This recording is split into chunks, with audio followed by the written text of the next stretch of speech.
ರಿಯಾಜ್ ಅಹಮದ್ ಅವರು ಶಿವಮೊಗ್ಗದಿಂದ ನಮ್ಮ ಜೊತೆಗೆ ನೇರ ಸಂಪರ್ಕದಲ್ಲಿದ್ದಾರೆ. ರಿಯಾಜ್ ಅಹಮದ್ ಅವರೇ, ಚೆನ್ನಾಗಿ ನಡೀತಿದೆಯಲ್ಲ SIR?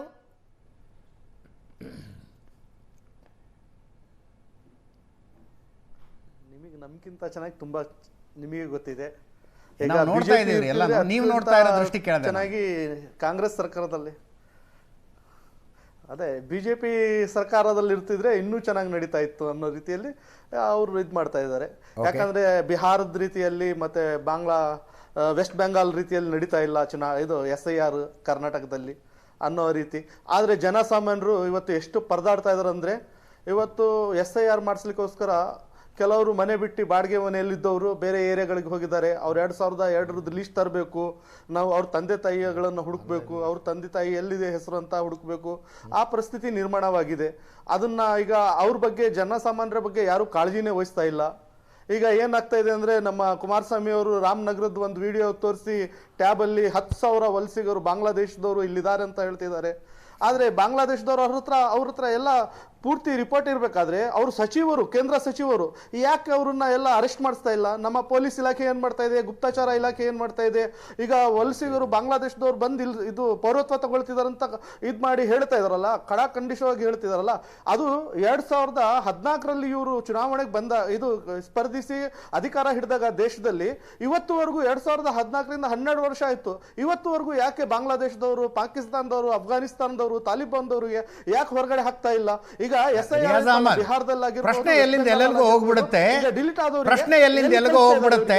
ಇಲ್ಲಿ ಕೇಳಿಸ್ಕೊಳ್ಳಿ, ಒಂದೇ ನಿಮಿಷ ಕೇಳಿಸ್ಕೊಳ್ಳಿ. ಇಲ್ಲಿ ಪಶ್ಚಿಮ ಬಂಗಾಳದಲ್ಲಿ SIR ಅನ್ನ ವಿರೋಧಿಸಿ ಟ್ರುತ್ ಅಂಡ್ ನೇಲ್ ಬಡದಾಡಿದ್ರಲ್ಲ ಮಮತಾ ಬ್ಯಾನರ್ಜಿ. ಇದೇ ಮಮತಾ ಬ್ಯಾನರ್ಜಿ ಸಂಸತ್ತಿನಲ್ಲಿ ನಿಂತ್ಕೊಂಡು 2 ವೋಟರ್ ಲಿಸ್ಟ್ ತೋರಿಸಿದ್ರು. ಪಶ್ಚಿಮ ಬಂಗಾಳದ ವೋಟರ್ ಲಿಸ್ಟ್ನಲ್ಲಿದ್ದ ಎಲ್ಲ ಹೆಸರುಗಳು ಬಾಂಗ್ಲಾದೇಶದ ವೋಟರ್ ಲಿಸ್ಟ್ನಲ್ಲೂ ಇದಾವೆ ನೋಡ್ರಿ ಅಂಥೇಳಿ ಸೋಮನಾಥ್ ಚಟರ್ಜಿ ಅವರು ಸ್ಪೀಕರ್ ಆಗಿದ್ದಾಗ 2 ವೋಟರ್ ಲಿಸ್ಟ್ ತೋರಿಸಿ ಹಿಂಗಾದ್ರೆ ದೇಶ ನಡೆಯೋದು ಹೆಂಗೆ ಅನ್ನೋ ಪ್ರಶ್ನೆ ಕೇಳಿದ್ರಿ. ಇದೇ ಮಮತಾ ಬ್ಯಾನರ್ಜಿ ಕೇಳಿದ್ರು. ಅದರ ಬಗ್ಗೆ ಚರ್ಚೆಗೆ ಅವಕಾಶ ಕೊಡುವುದಿಲ್ಲ ಅಂತ ಹೇಳಿದಾಗ, ಕೇಳಿಸ್ಕೊಳ್ಳಿ, ಇಲ್ಲಿ ಕೇಳಿಸ್ಕೊಳ್ಳಿ, ಅದರ ಬಗ್ಗೆ ಚರ್ಚೆಗೆ ಅವಕಾಶ ನೀಡುವುದಿಲ್ಲ ಅಂದಾಗ ವೋಟರ್ ಲಿಸ್ಟ್ನ ಪೇಪರ್ಗಳನ್ನು ಸ್ಪೀಕರ್ ಸ್ಥಾನದಲ್ಲಿ ಕುಳಿತಿದ್ದ ಸೋಮನಾಥ್ ಚಟರ್ಜಿ ಅವರ ಮುಖಕ್ಕೆ ಎಸೆದು ವಾಕೌಟ್ ಮಾಡಿದ್ರು ಅವರು. SIR ಪ್ರಕ್ರಿಯೆಯಲ್ಲಿ ಬಾಂಗ್ಲಾದೇಶದಲ್ಲಿರುವ ಹೆಸರುಗಳನ್ನು ಭಾರತದ ಲಿಸ್ಟ್ನಲ್ಲಿ ಡಿಲೀಟ್ ಮಾಡೋಣ ಅಂದಾಗ ಆಕೆ ಬೀದಿಯಲ್ಲೂ ನಿಂತು ಬಡದಾಡಿದ್ರು, ಸುಪ್ರೀಂ ಕೋರ್ಟ್ನಲ್ಲೂ ನಿಂತು ಬಡದಾಡಿದ್ರು. ಅರ್ಥ ಆಯ್ತಾ? ರಾಜಕೀಯ ನಿಲುವುಗಳು ಬದಲಾದಂತೆ ಇಂಥ ವಿಷಯದಲ್ಲಿನ ಸ್ಟ್ಯಾಂಡ್ಗಳು ಬದಲಾಗ್ತವೆ. ಇದು ಅವ್ರ ತಪ್ಪು ಅನ್ನೋದಿಲ್ಲ, ನಮ್ಮ ದೇಶದ ಹಣೆ ಬರ. ಮತ್ತೆ ಬಾಂಗ್ಲಾದೇಶ ಅಲ್ಲ, 40 ಲಕ್ಷ ಜನರನ್ನ ಯಾಕೆ ಕಳಿಸಿಲ್ಲ? ಈಗ ಕುಮಾರಸ್ವಾಮಿ ಅವರು ಅದೇ ಹೇಳ್ತಿರೋದಲ್ಲ, 10,000 ವಲಸಿಗರು ಬಾಂಗ್ಲಾದೇಶದವ್ರು ಇದಾರೆ ಅಂತ ಹೇಳ್ತಿರಲ್ಲ. ಅದೇ ಅವ್ರು ಬಿಜೆಪಿ ಸೇರೋಕ್ಕಿಂತ ಮುಂಚೆ JDS ಅಲ್ಲಿ ಇರ್ಬೇಕಾದ್ರೆ ಅದೇ ಮತದಾರರು ಅವ್ರಿಗೆ ವೋಟ್ ಹಾಕ್ಬೇಕಿತ್ತ? ಅವಾಗ ಅವ್ರಿಗೆ ಆ ವೋಟ್ಗಳು ಬೇಕಾಗಿತ್ತ? ಯಾಕೆ ಅವ್ರನ್ನ ಈಗ ಬಾಂಗ್ಲಾದೇಶದವ್ರು ಅಂತ ಬಿಜೆಪಿಯಲ್ಲಿ ಸೇರಿದ ತಕ್ಷಣ ಅಲ್ಲಿ ಯಾಕೆ ಆರೋಪ ಮಾಡ್ತಾ ಇದ್ದಾರೆ? ರಿಯಾಜ್, ಇವತ್ತಿನ ವಿಷಯ ಅದಲ್ಲ. ಅದೇ ವಿಷಯದ ಬಗ್ಗೆ ಚರ್ಚೆ ಮಾಡೋದಾದ್ರೆ ಮಾಡೋಣ. ಯಾಕೆ ಬಾಂಗ್ಲಾದೇಶಿಯರು ಭಾರತದೊಳಗೆ ಬಂದ್ರು, ಯಾವ ಸನ್ನಿವೇಶದಲ್ಲಿ ಬಂದ್ರು, ಯಾವ ಸನ್ನಿವೇಶದಲ್ಲಿ ಬರ್ತಾನೆ ಹೋದ್ರು, ಗಡಿಯಲ್ಲಿ ಬೇಲಿ ಯಾಕೆ ಆಗಲಿಲ್ಲ, ಚರ್ಚೆ ಬೇರೆದಾಗತ್ತೆ. ಅದು ನಿಮಗೆ ಒಳ್ಳೇದಾಗೋದಿಲ್ಲ ಆ ಚರ್ಚೆಗಳಾದ್ರೆ. ಇಲ್ಲ, ಮತ್ತೆ ನಿಮ್ಗೆ ಒಳ್ಳೇದಾಗೋದಿಲ್ಲ ಆ ಚರ್ಚೆಗಳಾದ್ರೆ. 2014 ಅಧಿಕಾರ ಹಿಡಿದಿದ್ದೆ ಅಲ್ಲ ದೇಶ. ಬಾಂಗ್ಲಾದೇಶದಿಂದ ತುಂಬಿಕೊಂಡಿದೆ, ಪಾಕಿಸ್ತಾನದಿಂದ, ಅಫ್ಘಾನಿಸ್ತಾನದಿಂದ, ತಾಲಿಬಾನ್ದವರಿಂದ ತುಂಬಿಕೊಂಡಿದೆ ಅಂತ ಹೇಳಿ ಅಧಿಕಾರ ಹಿಡಿದವರಲ್ಲ 2014ರಿಂದ. ಹಾಗಾಗಿ ಈಗ ಅದನ್ನ ವಲಸಿಗರನ್ನ ಕಳಿಸ್ಬೇಕತ್ಲಾಗೆ. ಚರ್ಚೆ ಬೇರೆ ಕಡೆ ಹೋಗುತ್ತ್ರಿ. ನಿಮ್ಗೆ ಒಳ್ಳೇದಲ್ಲ ಅಂತ ಹೇಳ್ತಾ ಇದ್ದೀರಿ. PRCಗೆ ಬನ್ನಿ. ಈಗ ಪರ್ಮನೆಂಟ್ ರೆಸಿಡೆನ್ಸ್ ಸರ್ಟಿಫಿಕೇಟ್ ಕೊಡ್ತಿದ್ದಾರೆ, ಕರೆಕ್ಟಾ ತಪ್ಪಾ? ಕರೆಕ್ಟ್. ಯಾಕಂದ್ರೆ ಮೂರು ಡಾಕ್ಯುಮೆಂಟ್ಸ್ ತಗೊಂಡು ಕೊಡ್ತಾ ಇರೋದು, ಒಂದು ಡಾಕ್ಯುಮೆಂಟ್ಸ್ ಅಲ್ಲ. ಒಂದು ಆಧಾರ್ ಕಾರ್ಡ್, ಒಂದು ID ಕಾರ್ಡ್, ಒಂದು ರೇಷನ್ ಕಾರ್ಡ್, 8 ಪೈಕಿ ಒಂದು ಡಾಕ್ಯುಮೆಂಟ್ ಪರ್ಮನೆಂಟ್ ರೆಸಿಡೆನ್ಸಿಯಲ್ ಸರ್ಟಿಫಿಕೇಟ್ ಕೊಡ್ತಾ ಇದ್ದಾರೆ. ರಿಯಾಜ್ ಅವರು ಮಾಹಿತಿ ಇಲ್ಲ ಅಲ್ಲ ನಿಮಗೆ, ನಮಗೆ ಗೊತ್ತಿದ್ರೆ ಹೇಳಿ. ಈಗ ಇಲ್ಲಿ ಪರ್ಮನೆಂಟ್ ರೆಸಿಡೆನ್ಸ್ ಸರ್ಟಿಫಿಕೇಟ್ ತಗೊಳ್ಳುವ ಅವಶ್ಯಕತೆ ಒಬ್ಬ ವ್ಯಕ್ತಿಗೆ ಯಾಕೆ ಬರುತ್ತೆ? ನಾನು ಇಲ್ಲಿ ವಾಸಿಸ್ತಿದ್ದೀನಿ ಅಂತ ಹೇಳಿ ತೋರಿಸ್ಬೇಕಲ್ಲ ಡಾಕ್ಯುಮೆಂಟ್ರಿ. ಇಲ್ಲ ಅಂದ್ರೆ ವಲಸಿಗ ಅಂತ ಹೇಳ್ಬಿಟ್ಟು ಹೆಸರು ಕಟ್ ಮಾಡಿ. ಈಗ ಕೆಲವೊಂದು ಎಷ್ಟೋ ಜನ ಮುಸಲ್ಮಾನರು 17-18% ಇರೋರು ಈಗ ಅತಿ ಹೆಚ್ಚಾಗಿ 70-75% ಹಿಂದೂಗಳಿಗೆ ತೊಂದರೆ ಆಗ್ತಾ ಇದೆಯಲ್ಲ. ಇಲ್ಲಿ ತನಕ ಹಿಂದೂ ಮುಸ್ಲಿಂ ಅಂತ ಯಾರು ಯಾರು ಮಾತಾಡ್ಲಿಲ್ಲ ನಾವು ರಿಯಾಜ್ ಅವರೇ. ಈ ದೇಶದ ಯಾವುದೇ ಪ್ರಜೆ ಆಗಿದ್ರು ಸರಿನೇ ಅಂತ ಮಾತಾಡಿದ್ವಿ. SIR ಇಂದ ಇಲ್ಲ SIR ಇಂದ ಆಗ್ತಾ ಇರೋದೇ ಅದೇ. ಬರೀ ಪೂರ್ತಿ ಟೋಪಿದವರು ಎಲೆಕ್ಷನ್ ಕಮಿಷನ್ ನಿಮಗೆ ಬಾಂಗ್ಲಾದೇಶಕ್ಕೆ ಹೋದ್ರೆ ನಿಮಗೆ ಸರ್ಟಿಫಿಕೇಟ್ ಕೊಡ್ತಾರಲ್ಲಿ, ನೀವು ನಾಗರಿಕರಾಗ್ಲಿಕ್ಕೆ ಸಾಧ್ಯನಾ? ಎಲೆಕ್ಷನ್ ಕಮಿಷನ್ SIR ಗೆ ಒಂದಷ್ಟು ಮಾನದಂಡಗಳು ಬಾಂಗ್ಲಾದೇಶಕ್ಕೆ ಹೋಗ್ಬೇಕು. ನೀವು ನೇಪಾಳಕ್ಕೆ ಹೋದ್ರೆ ಕೊಡ್ತಾರಾ? ನೀವು ನೇಪಾಳಕ್ಕೆ ಹೋದ್ರೆ ಅದಕ್ಕೆ ಹೇಳ್ತಾ ಇರೋದು ಕೊಡಬಾರ್ದು ಅಂತ ಭಾರತಕ್ಕೆ ಬಂದವರು ಕೊಡಬಾರ್ದು ಅಂತ. ನಾವು ಭಾರತದಲ್ಲಿ ಹುಟ್ಟಿದೀವಿ, ಇದೇ ಮಣ್ಣಲ್ಲಿ ಸೇರ್ತೀವಿ. ಮತ್ತೆ ನೋಡ್ರಿ, ನಿಮ್ಮನ್ನು ಯಾರನ್ನೂ ಕೂಡ ರಿಯಾಜ್ ಅವರು ಭಾರತದ ಪ್ರಜೆ ಅಲ್ಲ ಅಂತ ನಾ ಅಲ್ಲಿ ಹೇಳಿಲ್ಲ. ಈ ದೇಶದಲ್ಲಿ ಹುಟ್ಟಿರ್ತಕ್ಕಂಥ ಮುಸ್ಲಿಂ ಇರಲಿ, ಹಿಂದೂ ಇರಲಿ, ಕ್ರಿಶ್ಚಿಯನ್ ಇರಲಿ, ಅವರೆಲ್ಲರೂ ಯಾರೇ ಆಗಿರಲಿ, ಈ ಭಾರತ ರಿಯಾಜ್ ಅವರು ಸೇರಿದಂತೆ 4 ಜನರಿಗೆ ಅಕಸ್ಮಾತ್ ಇವತ್ತು ಕಾಂಗ್ರೆಸ್ ವಕ್ತಾರರನ್ನು ಕಳಿಸಿದ್ರೆ ಯಾಕೆ ಹಿಡಿತಾ ಇಲ್ಲ ರಿಯಾಜ್? ಹೌದು, ಬಾಂಗ್ಲಾದೇಶಗಳನ್ನ ಯಾಕೆ ಹಿಡಿತಾ ಇಲ್ಲ? ಅವ್ರನ್ನ ಪದೇ ಪದೇ ಆ ಪ್ರಶ್ನೆ ಕೇಳ್ತಾ ಇದ್ದಾರೆ ಅಜಿತ್ ಅವರೇ, ಯಾಕೆ ಹಿಡಿತಾ ಇಲ್ಲ ಅಂತ ಹೇಳಿ. ನೋಡಿ, ಹಿಂದೆ ಮಮತಾ ಬ್ಯಾನರ್ಜಿ ಅವರು ಇದ್ದಾಗ ಆ ವಲಸಿಗರನ್ನ, ಅಕ್ರಮ ವಲಸಿಗರನ್ನ ದೇಶದಲ್ಲಿ ತಡೆಯೋದಕ್ಕೆ ಆ ಬಾರ್ಡರ್ನಲ್ಲಿ ಬೇಲಿ ಹಾಕಬೇಕು ಅಂತೇಳಿ ಜಾಗ ಕೇಳಿದ್ರೆ ಕೊಡಲಿಲ್ಲ ಇವರು. ಅರ್ಥ ಆಯ್ತಾ?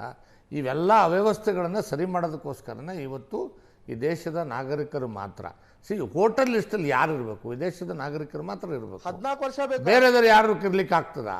ಆಗಲ್ಲ. 70 ವರ್ಷ ಇಲ್ಲಿ ನೋಡಿ, ಒಂದು ನಿಮಿಷ, ಬಾಂಗ್ಲಾದೇಶದವರು, ಪಾಕಿಸ್ತಾನದವರು ಹೋಟೆಲ್ ಲಿಸ್ಟಲ್ಲಿ ಹೆಸರು ಸೇರಿಸ್ಬೇಕಾ?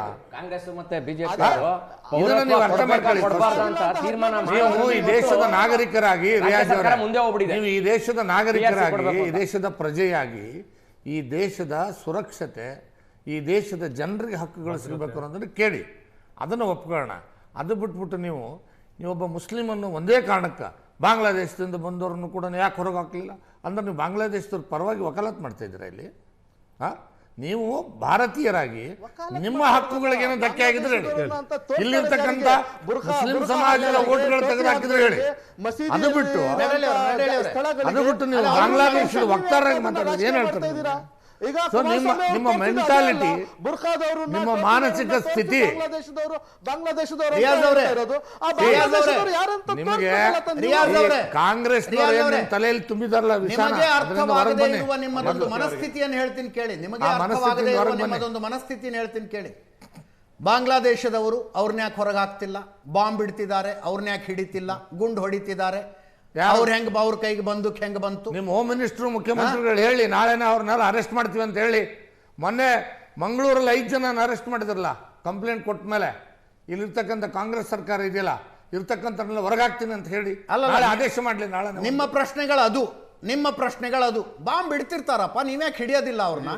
ಇಂಟೆಲಿಜೆನ್ಸ್ ಏನು ಮಾಡ್ತಿತ್ತು, ಮಿಲಿಟರಿ ಏನು ಮಾಡ್ತಿತ್ತು? ನಮ್ಮ ಪ್ರಶ್ನೆ ಆ ಮನಸ್ಥಿತಿ ಯಾಕೆ ಬರುತ್ತೆ ಅನ್ನೋದು ನಮ್ಮ ಪ್ರಶ್ನೆ.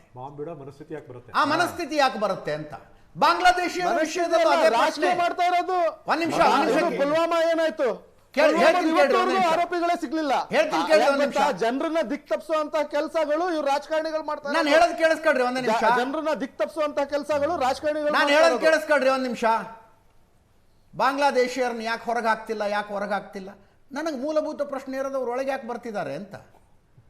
ನಿಮ್ಮ ಜೊತೆಗೆ ಬದುಕಕ್ಕಾಗೋದಿಲ್ಲ ಅಂತ ಪ್ರತ್ಯೇಕ ದೇಶ ಮಾಡಿಕೊಂಡು ಅಖಂಡ ಭಾರತವನ್ನು ಒಡೆದು ಹೋದ ಮೇಲೆ ಬಿದ್ದು ಸಾಯ್ಬೇಕಲ್ಲಿ. ಮತ್ತ್ಯಾಕೆ ಒಡ್ಕೊಂಡು ಹೋದ ನಂತರ ಗಡಿ ದಾಟ್ಕೊಂಡು ಇಲ್ಲಿಗೆ ಬರುವ ಪರಿಸ್ಥಿತಿ ತಂದುಕೊಳ್ತಾ ಇದ್ದೀರಿ? ನನ್ನ ಮೂಲಭೂತ ಪ್ರಶ್ನೆ ಅದು ಕೂಡ ಇವತ್ತಿನ ಚರ್ಚೆಯ ವಿಷಯ ಅಲ್ಲ. ಅದಕ್ಕೆ ನಾನು ಹೋಗ್ತಾ ಇಲ್ಲ. ಇವತ್ತಿನ ಚರ್ಚೆಯ ವಿಷಯ ಇರೋದು SIR ನ ಮಾನದಂಡಗಳ ನಿಗದಿಯಾಗಿದ್ದಾವೆ. ಹಿಂಗಿಂಗ್ SIR ಆಗಬೇಕು ಅಂತ ನಿಗದಿಯಾಗಿದ್ದಾವೆ. ಅದಕ್ಕೆ ಕೆಲವರ ಅಬ್ಜೆಕ್ಷನ್ ಇತ್ತು. ಅವ್ರು ಸುಪ್ರೀಂ ಕೋರ್ಟಿಗೆ ಹೋದ್ರು. ಸುಪ್ರೀಂ ಕೋರ್ಟ್ ಸಾಕಷ್ಟು ಸಮಯಾವಕಾಶ ಕೊಟ್ಟು ಕೇಸನ್ನು ಹಿಯರ್ ಮಾಡಿ ಇಂತಿಂಥ ರೀತಿಯಲ್ಲಿ SIR ನಡೀಬೇಕು ಅಂತ ನಿರ್ಧಾರ ಆದಮೇಲೆ ಆ ಥರ ನಡೀಬೇಕಪ್ಪ. SIR ನ ಲೋಪದೋಷಗಳನ್ನು ನಾವು ಸರಿ ಮಾಡ್ತಾ ಇದ್ದೀವಿ ಅಂತ ಗೃಹ ಸಚಿವರು ಹೇಳಿಬಿಟ್ರೆ ಸುಪ್ರೀಂ ಕೋರ್ಟಿನ ಜಡ್ಜ್ಮೆಂಟ್ ಏನು ಉಳಿತಂಗಿದ್ರೆ? ಪ್ರಿಯಾಂಕಾ ಖರ್ಗೆ ಅವ್ರದ್ದು ಸ್ಟೇಟ್ಮೆಂಟ್ ನೋಡ್ತಾ ಇದ್ದೆ. ಅವರು as if he thinks he is the judicial, he is the central government, he is everything. ಅಂದರೆ ತಾನೇ ಎಲ್ಲ ಸರಿಪಡಿಸ್ತೀನಿ ಅಂತಕ್ಕಂಥದ್ದು. ಸುಪ್ರೀಂ ಕೋರ್ಟ್ ಡೈರೆಕ್ಷನ್ಸ್ ಪ್ರಕಾರ ಚುನಾವಣಾ ಆಯೋಗ ಕೆಲವು ನಿಯಮಾವಳಿಗಳನ್ನು ಮಾಡಿದೆ. ಕೂಡ ಶಾಸಕರು ಅದರ ಆಧಾರ ತಾವು ಕೂಡ ಶಾಸಕರಾಗಿದ್ದಾರೆ. ಪ್ರಿಯಾಂಕ್ ಖರ್ಗೆ ಅವರು ಏನಂದ್ರು? ನಾವು ಶಾಸಕರು ಶಾಸನಗಳನ್ನು ಮಾಡುತ್ತೇವೆ, ಇದನ್ನು ಮಾಡಿದ್ದೀವಿ ಅಂತಾರೆ ಅವರು. ಕರೆಕ್ಟ್ ಅಲ್ವಾ? ಸಂವಿಧಾನ. ಒಂದು ನಿಮಿಷ ನಾನು ಹೇಳೋದು, ಶಾಸನಗಳ ಉದ್ದೇಶ ಸರಿ ಇದ್ದರೆ ಅದನ್ನೆಲ್ಲರೂ ಒಪ್ತಾರೆ. ನೀವು ಮಾಡಿರ್ತಕ್ಕಂಥ ಏನಿದು PRC ಏನು 2026 ಅಂತ ತಂದಿದ್ದೀರಿ, ಇದ್ರ ಉದ್ದೇಶ ಇರ್ತಕ್ಕಂಥದ್ದೇ ಬಾಂಗ್ಲಾದೇಶಿಯರನ್ನ ಮತದಾರನಾಗಿ ಸೇರಿಸ್ತಕ್ಕಂಥ ಉದ್ದೇಶ, ರಾಜಕೀಯ ಉದ್ದೇಶ. ಒಂದು ನೋಡಿ, ಬೇರೆ ಬೇರೆ ಒಂದು ನಿಮಿಷ ಸರ್, ದೇಶದ ಮೂಲೆ ಮೂಲೆಯಲ್ಲಿನ ಬಾಂಗ್ಲಾದೇಶದ ವಲಸಿಗರಿದ್ದರು, ಅವರೆಲ್ಲರೂ ಕೂಡ ಎಲ್ಲಿ ಬಂದು ಸೇರ್ಕೊಂಡಿದ್ದಾರೆ? ಕರ್ನಾಟಕಕ್ಕೆ ಬಂದು ಸೇರ್ಕೊಂಡಿದ್ದಾರೆ. ಇಲ್ಲಿ ಆಶ್ರಯಗಳನ್ನು ಪಡೆದಿದ್ದಾರೆ.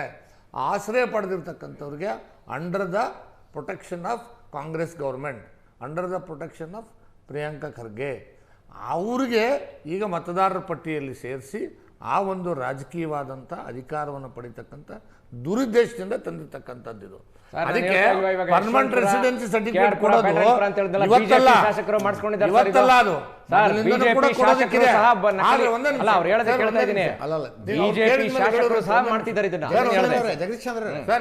ಬಿಜೆಪಿ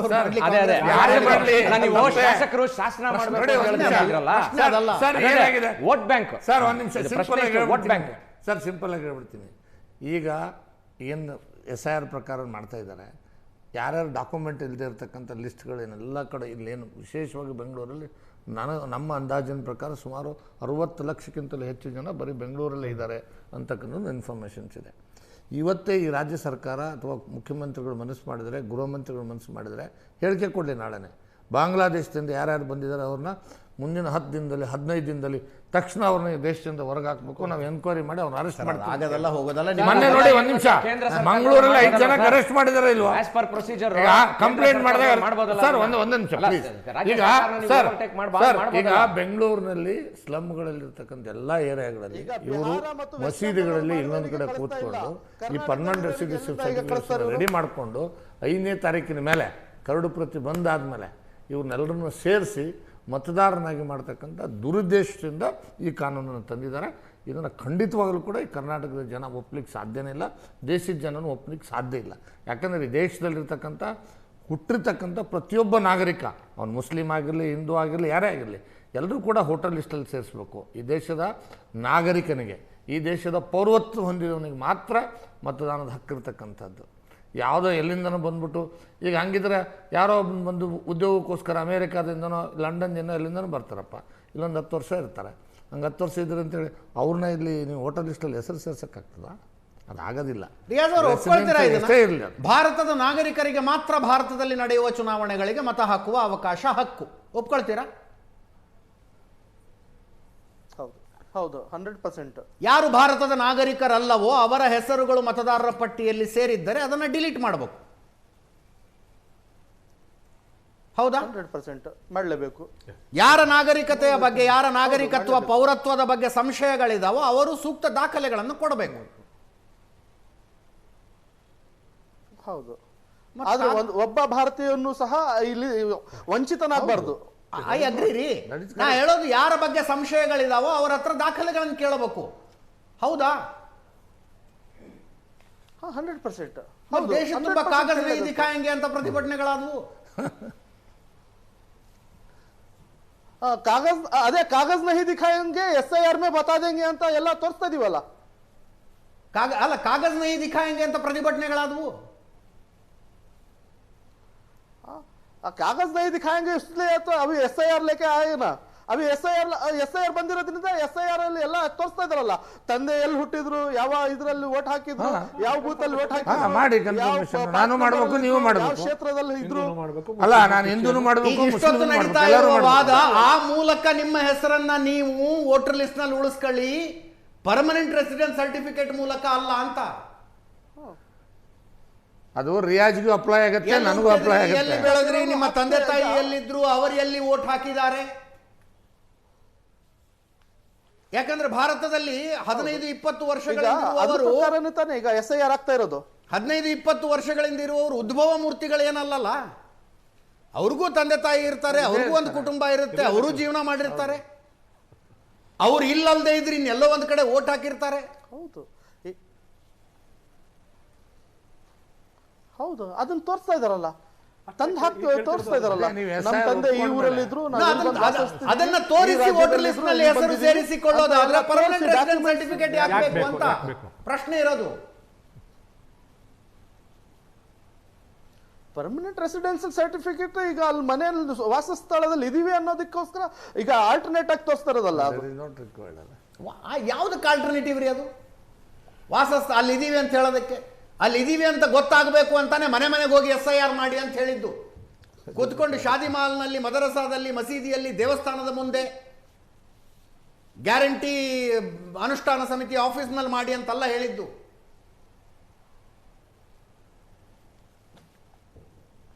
ಆಮೇಲೆ ಮನೆ ಮುಂದ್ಗಡೆ ಅದು ನೋಡಿ ಇಶ್ಯೂ ಮಾಡಿದ್ದಕ್ಕೆ ಇದು ಹಚ್ಬೇಕು ಅವರು, ಸ್ಟಿಕ್ಕರ್ ಪ್ರತಿ ಮನೆಗೆ ಸ್ಟಿಕ್ಕರ್ ಆಗ್ತಿಲ್ಲ ಬಿಡಿ, ಅದೇ ಇದೆ ಚರ್ಚೆ ವಿಚಾರ ಅಲ್ಲ ಅದು. ಆ BLOಗಳು ಹೋಗಿ ಮನೆಗೆ ಹೋಗಿ ಪರಿಷ್ಕರಣೆ ಮಾಡಿ ಅವ್ರ ಮನೆಗೆ ಸ್ಟಿಕ್ಕರ್ ಹಚ್ಕೊಡ್ಬೇಕು. ಅದೇ